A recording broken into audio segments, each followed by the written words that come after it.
Bonjour à tous, c'est Pierre-Marie, bienvenue dans French by Ear, Fransugo no Kikitori, pour un épisode de niveau débutant. Le titre aujourd'hui c'est Oreille mode d'emploi. Et donc l'idée aujourd'hui c'est comment utiliser votre oreille, bien sûr quand vous faites un travail de compréhension orale du français comme par exemple en écoutant mon podcast. D'ailleurs, dans le titre de mon podcast, j'ai gardé le verbe japonais kikitoru parce que j'aime bien ce verbe qui veut dire en même temps entendre et toru, alors comprendre. Souvent en français, on va traduire toru par prendre, mais personnellement, je préfère ici le traduire par attraper. Et donc, c'est pour ça que souvent je dis mon podcast vous aide à attraper le français avec l'oreille. Attraper, c'est un peu différent de prendre parce que en général, quand on attrape quelque chose, c'est que cette chose est en mouvement, cette chose bouge. C'est un peu comme attraper une balle qu'on vous lance.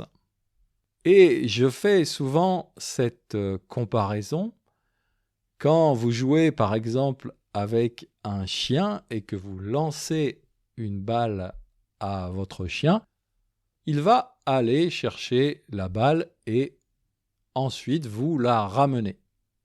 Mais si vous lui lancez 2 balles, en même temps, ça devient beaucoup plus difficile. Peut-être votre chien va aller chercher une balle, toujours la même balle, la balle qu'il connaît, et vous la ramenez.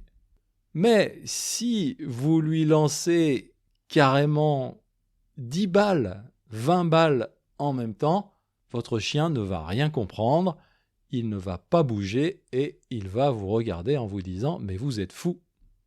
Eh bien, quand on écoute quelque chose dans une langue étrangère, donc comme un podcast, on nous lance des balles comme ça, qui sont des mots, et dans ces mots, il y a souvent beaucoup de mots qu'on ne comprend pas, et comme le chien ne peut pas attraper toutes les balles en même temps, eh bien, nous non plus, nous ne pouvons pas attraper tous les mots en même temps, parce que, en général, il y en a beaucoup qu'on ne comprend pas.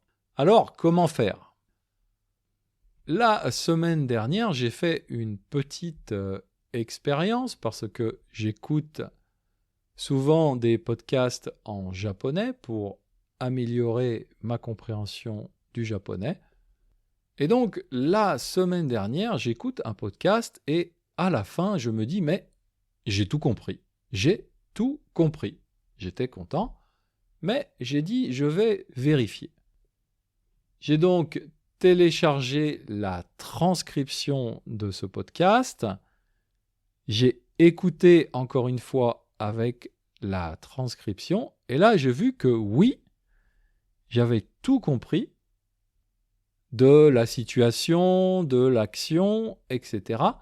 Mais par contre, il y avait à peu près 25%, donc un quart, 25% des mots que je n'avais pas compris. Et donc, il y a des mots, pratiquement, on peut dire qu'il y a des mots qui ne servent à rien. Je vais prendre un exemple et pour cet exemple, je reviens avec mon histoire de chien. Donc, ma phrase, c'est « Je lançais nonchalamment une balle en caoutchouc à mon chien frisé dans le parc au bord de l'étang. » Dans cette phrase, il y a 19 mots.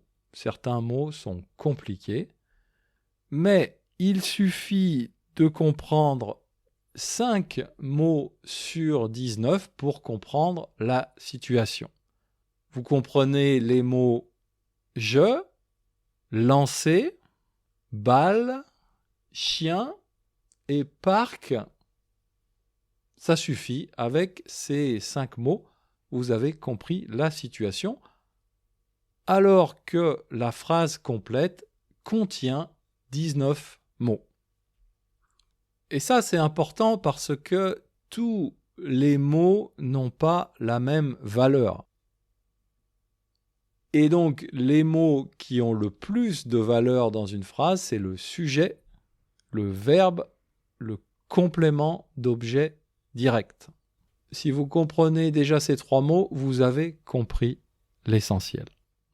Les adverbes, les adjectifs, les compléments de lieu, les compléments de temps.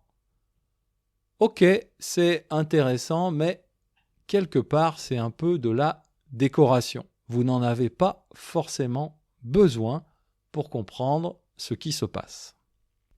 Quand vous écoutez quelque chose, posez-vous simplement au départ la question « qui fait quoi ?» Avec cette question déjà, vous comprenez beaucoup de choses. Donc ce que je veux dire et surtout donc mon conseil, quand vous faites un travail de compréhension orale du français, d'abord, concentrez-vous sur les mots que vous connaissez. Oubliez les mots que vous ne comprenez pas. Au contraire, faites attention aux mots que vous connaissez. En faisant ça, il y a 2 avantages. D'abord, vous consolidez, vous renforcez le vocabulaire que vous connaissez déjà. Et le deuxième avantage, c'est que vous gagnez confiance en votre français, en votre compréhension orale du français.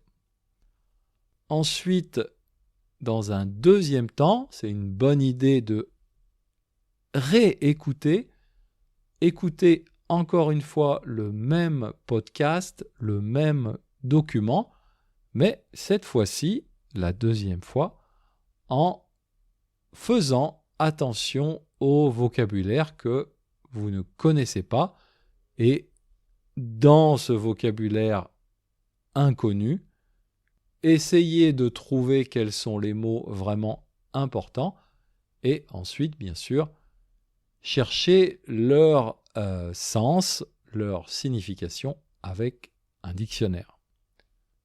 Alors, peut-être vous allez me dire « Ah, je dois écouter 2 fois les mêmes choses, mais c'est long, ça prend beaucoup de temps. » Eh bien oui, c'est long, ça prend beaucoup de temps, mais en même temps, franchement, si vous étudiez le français ou n'importe quelle langue étrangère, ça prend beaucoup de temps. Ça va vous prendre 10 ans pour avoir un niveau, on va dire, à peu près courant. Donc c'est long, c'est très long. Si vous êtes pressé, peut-être que c'est mieux d'aller apprendre, par exemple, à jouer au bowling. C'est beaucoup plus facile, mais si vous êtes vraiment motivé pour étudier la langue, essayez cette méthode. Écoutez d'abord une fois en vous concentrant sur les mots que vous connaissez, une deuxième fois pour le nouveau vocabulaire. Et d'ailleurs, cette méthode est aussi, à mon avis, la meilleure quand vous lisez un texte écrit.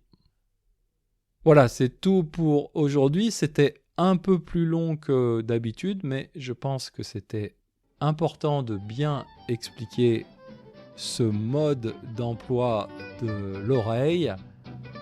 J'espère que ça vous a intéressé et je vous dis à bientôt. Mata Jikai.